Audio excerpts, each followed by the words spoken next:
Well, good morning and welcome to AM News Network presents The Morning Report with Rachel Baird and Ed Peruta. I'm Rachel Baird, and Ed will be joining me in a minute. He's handling master control this morning.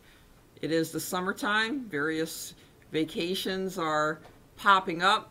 We expect Master Control Dan to be back this week. And then you're going to be going away. I'm on a semi-vacation, but I plan on being here Monday through Thursday this week, from 7 to 7:30 a.m., transmitting live from our American News Media Center studio in Harwinton, Connecticut. Good morning, Ed. Good morning, Rachel. How are you? Good. Well, we had a good show on Saturday night with Matt. I think we had an excellent show. Yeah. And there's a section of that show that I think we need to cut out on a suggestion and make a separate clip. Well, issues involving race at this time, probably at every time that I've been alive in this country, have been difficult to address. And I think a lot of people avoid these issues, myself included, on many occasions, because when you delve into them, if you don't speak the party line, then you are a racist. And the label of racist is so abhorrent to people that they avoid it at all costs. And most of the time what that cost is not speaking out about your opinions and perspectives. And I think Saturday night we kind of went over the line and did start to discuss some of these issues. And one of the issues we discussed is the statues, which I don't have a strong opinion about. I think times change. I think why because something happened in the mid-19th century should that statue remain forever? I mean, you know, times change, and you know, it's a staple of warfare that the victor, you know, writes the narrative. The victor puts up the props, the statues, writes the history and everything else. And so if you look at it that way, probably those statues of Confederate soldiers should have never gone up in the first place. And in most countries, they never would have gone up because they were the losers. So it's weird in a sense that they ever went up, and it's weird that they stayed up for as long as they did, because in any other war, that would not have happened. Correct? You did. Yes. You know, and I saw some comparisons over the weekend. We tore down Saddam Hussein's statue. In Germany, you don't see any, you know, even in his hometown. Well, was he born in Austria? I don't even know. And you don't see any statues of, you know, Nazis, or no Nazis at least, or anything like that. I mean, the loser does not get the statues. The loser does not get to write the books, you know, and all that kind of stuff. So I don't have a strong opinion about that. We did permit the Emperor of Japan to remain on the throne because of the customs, and MacArthur let the emperor escape any responsibility in the war, okay? And we let him remain on the throne, and his family is still on the throne today. Well, there's something to be said also for when you're a victor in war. Do you totally humiliate and decimate the vanquished, or because then you are possibly for the future, you know, planting the seeds of a hostile part of your country? We did that to Germany after World War I. Yeah. And ruined their economy because of war reparations. Yeah. And then a person like Adolf Hitler is able to fire up the populace and rise to a world power on the European continent and go out and do what he did. But our country was founded on the rights of the individuals in 13 separate states. And there was an argument for years over, just because we've come together doesn't mean we've given up our rights as states.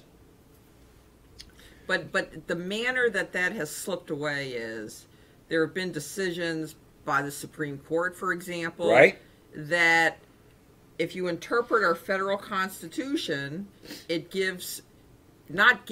but it recognizes rights to people, due process. Yes. And if our federal Constitution recognizes those rights, then it has to apply to everybody in the individual states, incorporated through the 14th Amendment due process. That's how all these rights get down to the individual in the states through the 14th Amendment. And the 14th Amendment is a whole broad area of law that's developed over the past 100 years. Right. Now, American News received an assignment request yesterday.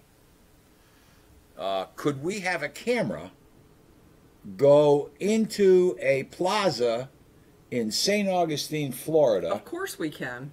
And videotape a monument that is going to be the subject of a city council meeting this evening to take that monument down. And for the people on the other side of the camera, especially those in San Diego County, J.C. Playford accepted the assignment, went and videotaped the monument, took still pictures of the monument, and has posted some of those photographs up on Facebook.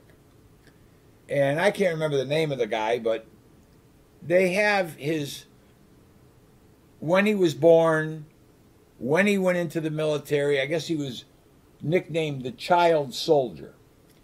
And he had a life of military service. And up until the Civil War, this guy was the soldier of soldier, the officer of officers. I guess he led the first crossing of the entire United States. The morning report. Morning. How are you? I'm good. How you hear me? I hear you well. Well, Who's this? Howard, Bangkok. Hi, Howard from Bangkok. How are you? Fired up. Now, Howard, I just need... He doesn't sound fired up. I know, Howard, I just need to say to you... I just need... Wait, I built steam. Let her... No, I just need to say something to him. Howard, we tested on Saturday our Skype ability. And I'm not even sure you accepted my Skype invite. In fact, I sent it to 3 of them. Wow. Okay. You've got Well, you got 3 different. we can figure that out off the air. Let's No. talk about the issues. Do me a favor. Call back in 1/2 hour, 30 minutes. Call back, and I will do a Skype with you so that we can set it up so you'll know exactly what you have to do. Go ahead. The show is yours. You're fired up. Well, you're talking about a subject that is near and dear to me, which is states' rights. And you've got all these nudniks out there who are saying that the whole battle of the North and the South wasn't about states' rights. They're rewriting history is what they're doing. But I listen to these people talk, and I realize they know nothing about the Constitution. And when I hear people who talk about the Constitution, I remind them that there's more than one. In fact, I would say there's a total of 51, unless the Guam, and I'm assuming Puerto Rico may have a constitution as well. But the 13 original colonies were acting as countries, not states. Right. Countries. They were very different. And you can see that difference in looking at New Jersey and Pennsylvania. In Pennsylvania, I didn't have a problem getting a gun a permit to carry concealed, even though open carry is legal just about everywhere, except in New Jersey, where you go across the Delaware River, and if you make the mistake of getting on the Ben Franklin Bridge because you didn't make the turnoff, and you're carrying legally in Philadelphia, well, all of a sudden now you're in New Jersey. And now you better get yourself back across that bridge. And you certainly better not allow that nice Jersey trooper who says, "You don't mind if I search your vehicle, do you?" Yeah. Look, you have a situation in America, and I'll ask this question of Rachel. Well, this is a question for you too, Ed. But I think you'll agree with me. The people who are running things are starting to run things now, these millennials. Would you like them sitting on your jury? I don't care what kind of jury it is, whether it's civil or criminal. Would you like them judging you? Absolutely not. That ought to scare the crap out of you. Yeah, well, the whole jury system kind of scares you anyway. It does. Yeah, no matter who's sitting on it to a certain extent. But what's the alternative? I guess one could ask. I don't know. Well, and you're talking to somebody who has been banished from the jury system, at least in Delaware County, Pennsylvania, where I came from. They don't work on the weekends, but somebody came in on a weekend once on a Saturday and begged me not to come on Monday. I still have that recording. I never got rid of it. And the reason was they sent me the questionnaire, which I refused to fill out because I said that it was in violation of my rights, and I don't have to answer those questions to government. But more importantly, if I go into the jury, I said, if you bring me in there, you can be sure that I'm going to tell everyone that I come in contact with about jury nullification. And I don't care what the judge says the law is. The law is, as a juror, what I decide that it is. Whether I decide that whatever's going down is right or wrong. Because I don't care if the law is written as it is. It may be written improperly. It may be unconstitutional.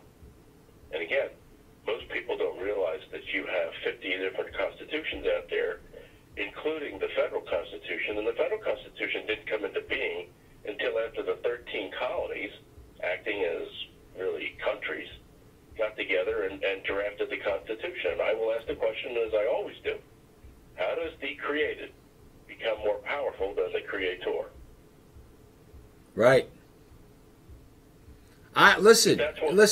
I agree. Well, I think if you go back, and I wish I could memorize this phrase, but it was from Hobbes. He said that life is nasty, brutish, and short, and because of this, people collectively decide that they're going to seek the protection of a sovereign and set some of their interest aside so that they can be protected from invading forces. And this is why the created becomes sometimes more powerful than the created, because the creator seeks government because they're scared. And rightfully so sometimes, because individuals, it's more difficult to fight off invaders than if you're a collective.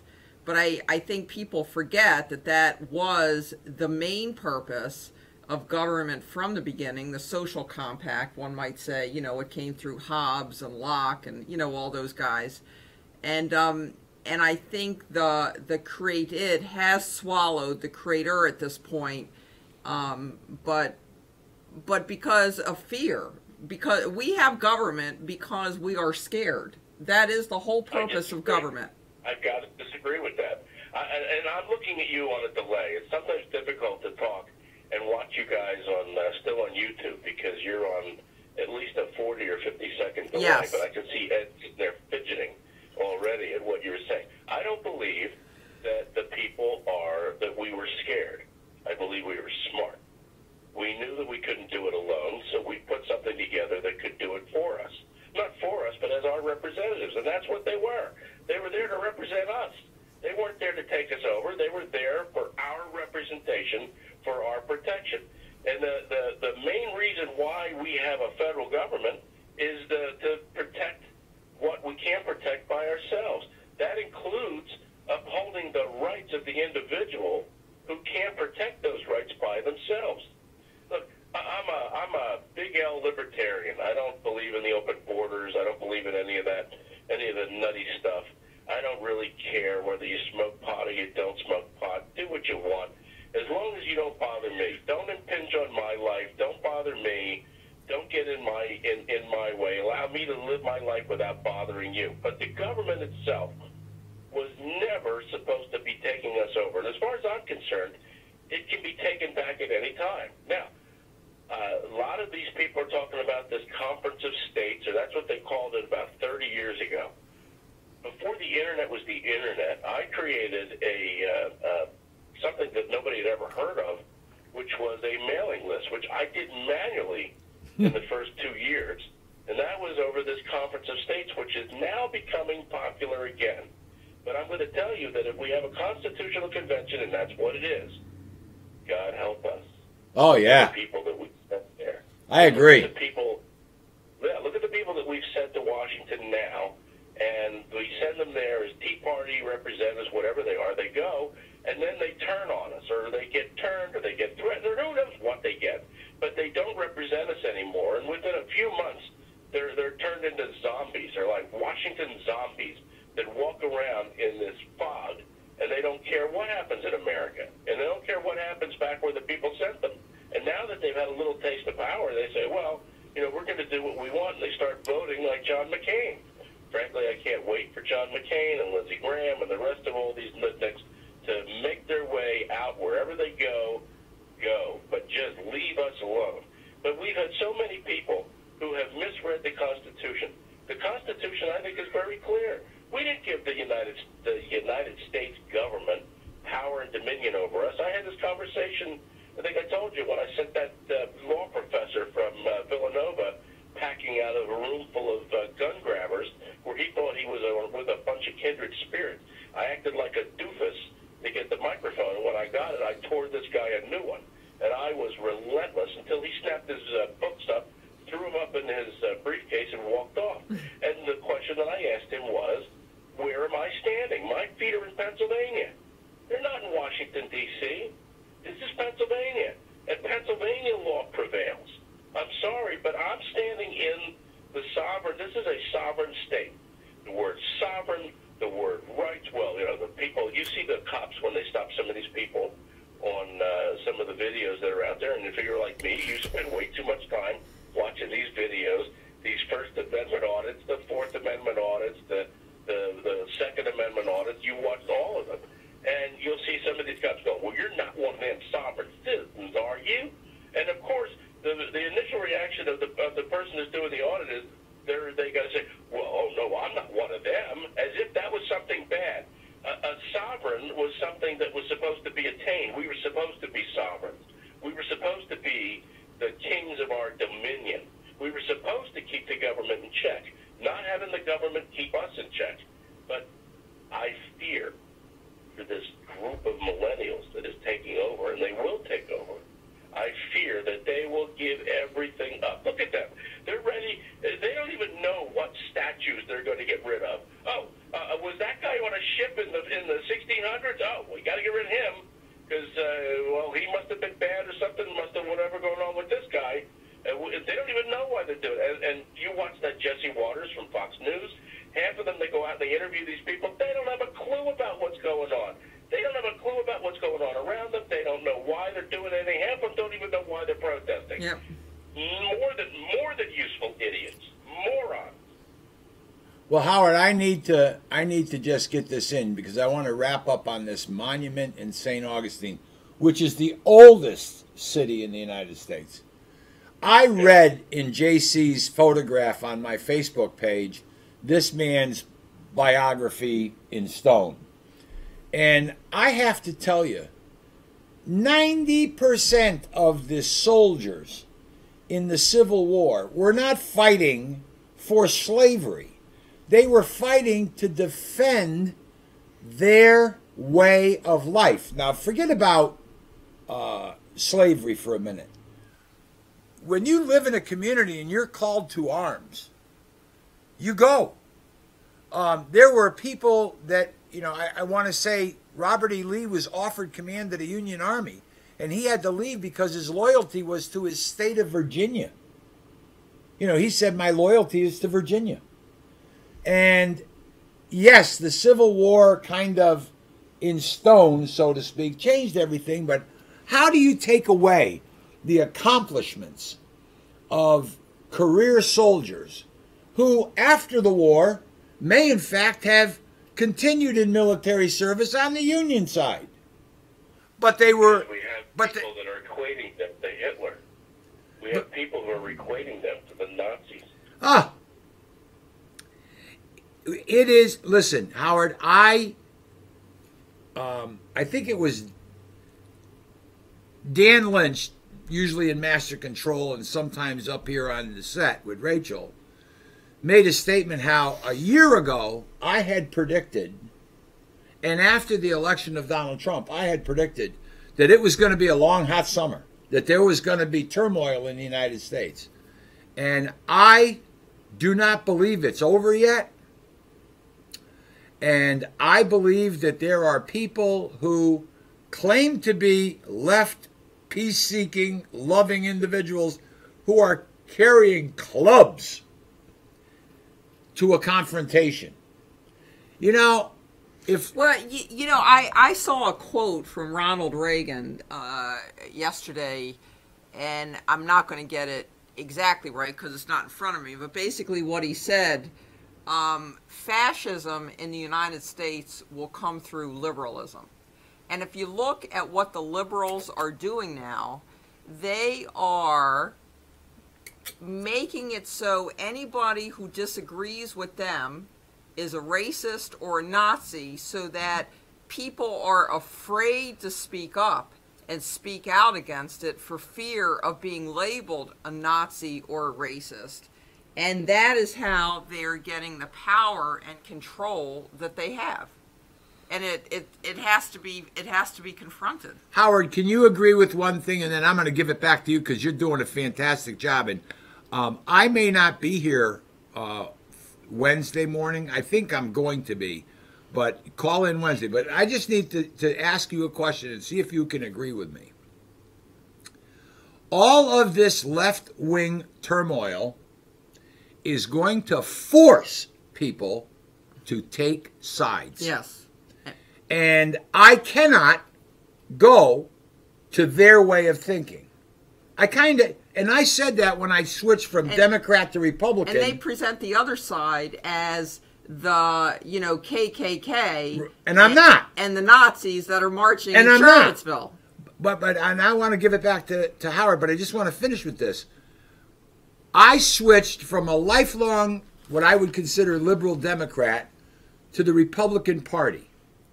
And I claimed that it wasn't the Republican Party that attracted me. It was the Democratic Party that forced me to leave because of the way it had morphed into something that I couldn't live with. Howard, it's yours. But I think that they're going to force people to take sides. Well, and the other problem with that is you got the Republicans who have absolutely no gonads whatsoever. Yes. They won't fight anybody. They're afraid to. Afraid. I listened to Trump's statement on the confrontation in Charlottesville. Charlottesville, that's right. So I listened to, you can tell I've had my coffee today. I listened to Trump's statement. I didn't hear anything in there that sounded to me out of the ordinary. Now, I don't know if people don't listen, or what I find is that most people will give me the little tidbits that they've been fed, like little, I think Rush Limbaugh used to call it pablum puking something or other, where they used to feed them little tidbits like birds chirping, saying, "Mama bird, here, give me a little bit of sustenance," because that's all they can give you is little sound bites. When you take anyone and you press them for any information, for any facts beyond the sound bites that they've heard, they come up short. They don't know. And what you've had in this whole ridiculous thing, I'll tell you what, I'm over here in Thailand. I get Netflix, I get Hulu, I can fool those companies so I can watch videos and whatnot. But a friend of mine gave me a link so that I can watch all the news thing. I watched CNN yesterday for 3 hours. I didn't realize how bad it was. I watched MSNBC this morning. It's not as bad as CNN, but CNN is horrible. It is, and they're leading their people by the nose, and that's the only thing that these people are watching. They're watching CNN. They're not reading anything. They're not learning anything. They're just getting what they're getting from there. So they know next to nothing. Trump in his statement was very clear, and if you look at any of the video images online, on YouTube of these Antifa whatever, they sure as hell look like terrorists to me. And I don't know if they're pulling this crap in Philadelphia. I don't know if you noticed, but I think you'll notice that they pull this crap in places where you can't carry a gun because they don't want to get shot, and rightly so. But they're going after people in places like New York City and other liberal enclaves where you can't carry a gun or you can't get a gun permit. That's what I was saying about New Jersey. New Jersey is so different from Pennsylvania in that it's not even written into their Constitution that the people have a right to protect themselves. And Pennsylvania and most of those original colonies, when they said that you had the right to bear arms, not guns, arms. And all you have to do is go and look up a dictionary from the time that they wrote it. What is an arm? It's a weapon a man may pick up in self-defense. That means that if I was strong enough to pick you up, Ed, I could swing you at somebody, and that would be a weapon too, and maybe a good one. I am losing weight, Howard. That may be possible in the future. I am losing weight. Listen, and I'm gaining. But here, look, we have a fundamental misunderstanding of our rights and how the Constitution is written. I'll give you a very concrete example. I hear it all the time on these First Amendment audits. Here you go. Well, they'll tell the cops, I have a First Amendment right to be here. The First Amendment gives me the right to be here taking photographs. No, it doesn't. You don't have a First Amendment right to say what you want. You don't have a First Amendment right to assemble. You don't have a First Amendment right to have a free press. You don't have a Second Amendment right to carry a gun. No such right exists in the Bill of Rights.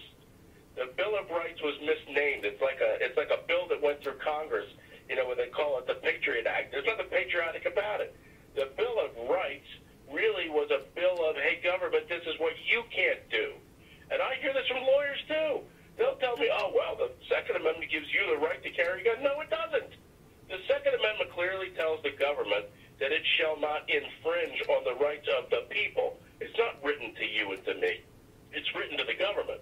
And there's a fundamental misunderstanding of that. Your rights predated the Bill of Rights. Absolutely. All the Bill of Rights did was make sure that the government recognized and people recognized that you had that right prior to everything. And all it does is just make it concrete. Hey, government is there to protect that right, and that's what government is supposed to be for. And they've stopped doing it, and they need to start doing it, and we need to start making them do it. But it's not going to happen if it doesn't happen on the local level. You don't put it on the local level all the way up, it's not going to work. Howard, I have to close down the show, but I want you to stay on the phone because we're going to do this Skype thing. And I want to talk more tomorrow because we didn't get to it today, and I'm glad we didn't because I feel like I learned something from Howard today, and I thank you for calling in. But here in Connecticut, where John Brown was born, in Torrington, Connecticut, there is talk, supposedly, about erecting a statue of him.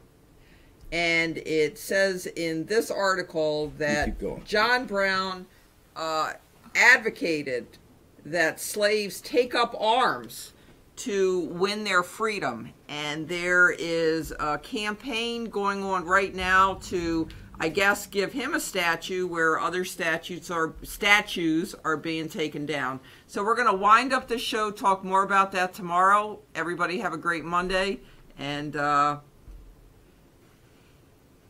we'll see you tomorrow.